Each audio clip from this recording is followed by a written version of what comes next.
साथ है, इस तरीके के relation.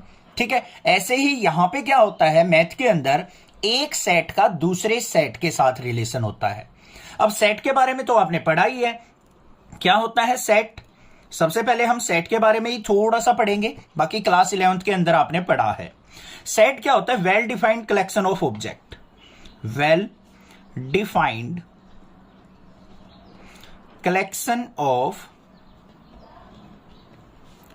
Object is called set.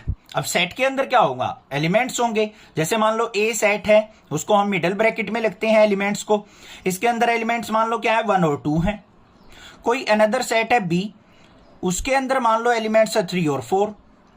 तो ए और बी का रिलेशन क्या कहलाएगा, देखो वर्ड रिलेशन की बात कर रहे हैं हम, तो ए और बी का रिलेशन कैसे निकलेगा, ए क्रॉस बी करके कार्टेशियन प्रोडक्ट कर दो तो ए का बी के साथ रिलेशन निकल जाएगा। कैसे निकलता है, ध्यान से देखो, पेयर बनाओ। 1 का पेयर 3 और 4 दोनों के साथ बन सकता है, तो क्या लिखेंगे, 1 का रिलेशन 3 के साथ, 1 का रिलेशन 4 के साथ। फिर 2 का रिलेशन 3 और 4 के साथ भी हो सकता है भाई, 2 और 3 का रिलेशन, 2 और 4 का रिलेशन। ये बन गया हमारा रिलेशन ए और बी का, ये पॉसिबल रिलेशन हो सकते हैं हमारे। समझ में आ गई बात, क्लियर है, ये हमारी हो गई कार्टेशियन प्रोडक्ट। अब बात सुनो ध्यान से, रिलेशन एंड फंक्शन चैप्टर जो है ना बच्चों को बहुत ज्यादा डिफिकल्ट लगता है, बट मैं ये कहता हूं नेक्स्ट क्लासेस से आप कंटिन्यूअसली पढ़ोगे ना तो चैप्टर आपको बहुत हद तक 99% तक आपके माइंड में सेट हो जाएगा। 1% के लिए आपको खुद से भी मेहनत करनी पड़ेगी। ठीक है, अब बात आती है यहां पे मेन रिलेशन, जो वर्ड यहां पे यूज होता है हमारा चैप्टर नंबर 1 में, वो होता क्या है, रिलेशन। रिलेशन का मतलब क्या होता है, हमें कोई पर्टिकुलर कंडीशन गिवन होती है, उस कंडीशन के हिसाब से हम जो ए क्रॉस बी के एलिमेंट्स होते हैं ना, उनमें से कुछ वैल्यूज को पिक किया जाता है। ठीक है, वो हमारा क्या शो करके देता है, रिलेशन हमें बना के देता है। कैसे देगा, जो हमारा रिलेशन होगा वो हमेशा क्या होगा बच्चों, सबसेट या फिर equal to A cross B के। ये चीज ध्यान रखना, रिलेशन जो होगा हमेशा सबसेट होगा या फिर इक्वल टू होगा ए क्रॉस बी के। तो मतलब एग्जांपल देख लेते हैं, एक मान लो रिलेशन इज इक्वल टू हमें गिवन है एक्स वाई का, such that y is equal to 2x। ये मान लो हमें क्या दे रखा है, रिलेशन डिफाइन कर रखा है। समझ में आ गई बात, रोस्टर फॉर्म में। अब यहां पे क्या करना है, हमें इसको लिखना है। तो r इज इक्वल टू, यहां पे देखो बच्चों y is equal to 2x। अब कोई भी वैल्यू लिखी जाती है, ये x होता है, ये y होता है। तो यहां पे रिलेशन में कौन सी वैल्यू हमारी निकल के आएगी, यहां पे ये वाली 2,4।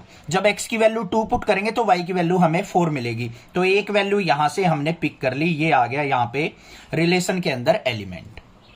तो आगे ना बात समझ में, रिलेशन जो होगा हमेशा ए क्रॉस बी का सबसेट होगा या फिर इक्वल भी हो सकता है, ये सारे के सारे एलिमेंट्स रिलेशन में आ जाए, ऐसा कोई रिलेशन दे रखा हो हमें।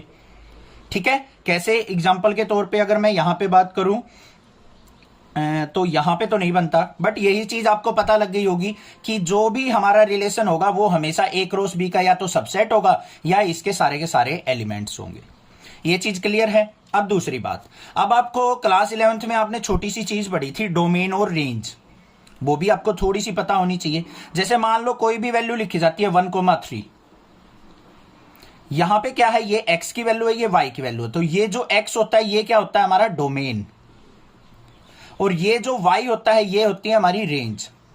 मतलब डोमेन को पुट किया जाता है, उससे जो हमें वैल्यू मिलती है उसको हम रेंज कहते हैं। समझ में आ गई बात, यहां तक क्लियर है। ठीक है, उसके बाद बात करेंगे हम टाइप्स ऑफ रिलेशन की, और मोस्ट इंपॉर्टेंट वही है इस चैप्टर के अंदर, इस एक्सरसाइज 1.1 के अंदर। टाइप्स ऑफ रिलेशन में आता है हमारा, सबसे पहले आता है एम्प्टी रिलेशन। अब एम्प्टी सेट आपने पढ़ा होगा, कुछ ऐसा ही हमारा होता है एम्प्टी रिलेशन।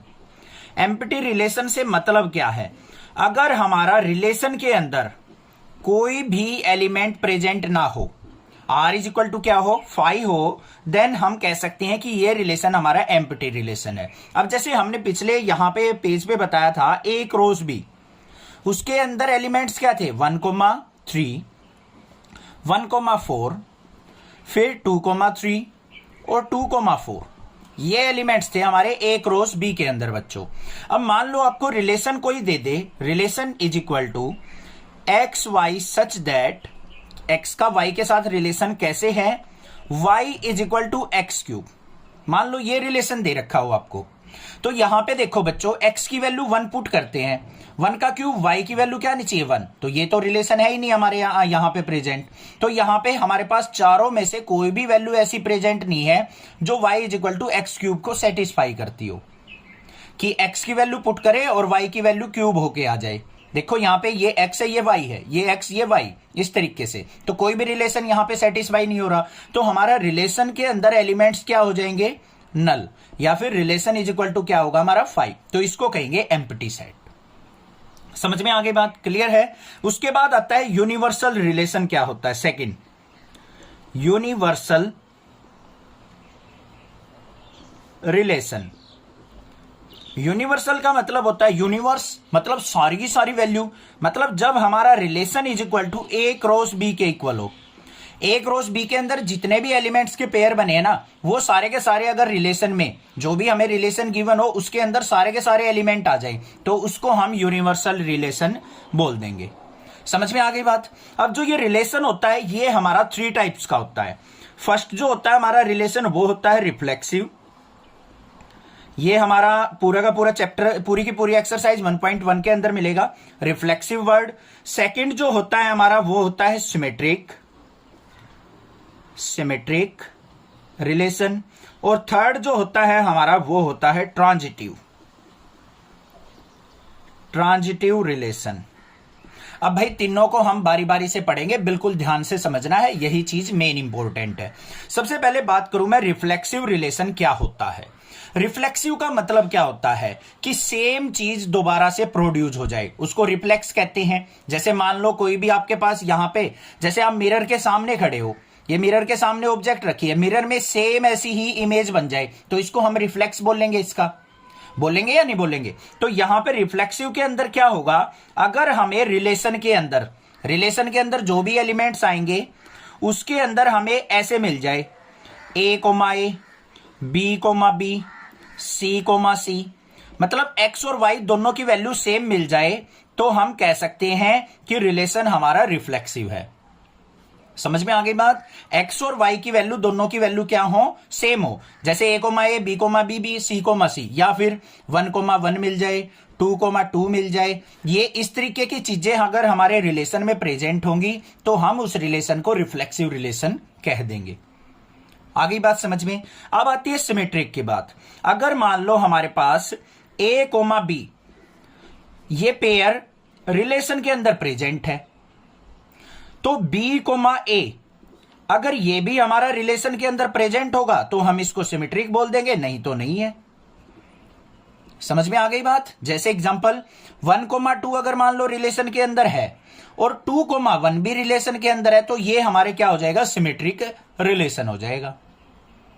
आगे क्लियर है। लास्ट देखते हैं ट्रांजिटिव रिलेशन हम किसको कहेंगे। अगर मान लो हमारे पास a, b कोई पेयर है एलिमेंट्स का, वो रिलेशन के साथ बिलोंग करता है, और b, c भी हमारा क्या करता है, रिलेशन के साथ बिलोंग करता है, तो a और c अगर ये भी हमारा रिलेशन के अंदर प्रेजेंट होगा तो हम कह सकते हैं वो ट्रांजिटिव रिलेशन है। अगर a और c रिलेशन के अंदर नहीं मिलता है हमें, तो उसको हम ट्रांजिटिव रिलेशन नहीं कहेंगे। आ गई बात समझ में। तीसरी बात, लास्ट जो बात है वो होती है इक्विवेलेंस रिलेशन। कौन सा relation, equivalence relation. Equivalence relation वो होगा जो हमारा रिफ्लेक्सिव भी हो, सिमेट्रिक भी हो और ट्रांजिटिव भी हो। तीनों रिलेशन को जो सेटिस्फाई करेगा उसको हम इक्विवेलेंस रिलेशन कह देंगे। यहां तक बातें समझ में आ गई होंगी।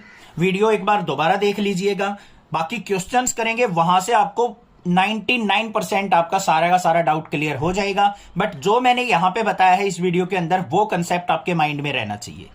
ठीक है, उसके लिए हम वीडियोस के अंदर एक्सरसाइज के क्वेश्चन देखेंगे, तो नेक्स्ट वीडियो में आपको मिल जाएंगी प्लेलिस्ट से, नेक्स्ट वीडियो ही।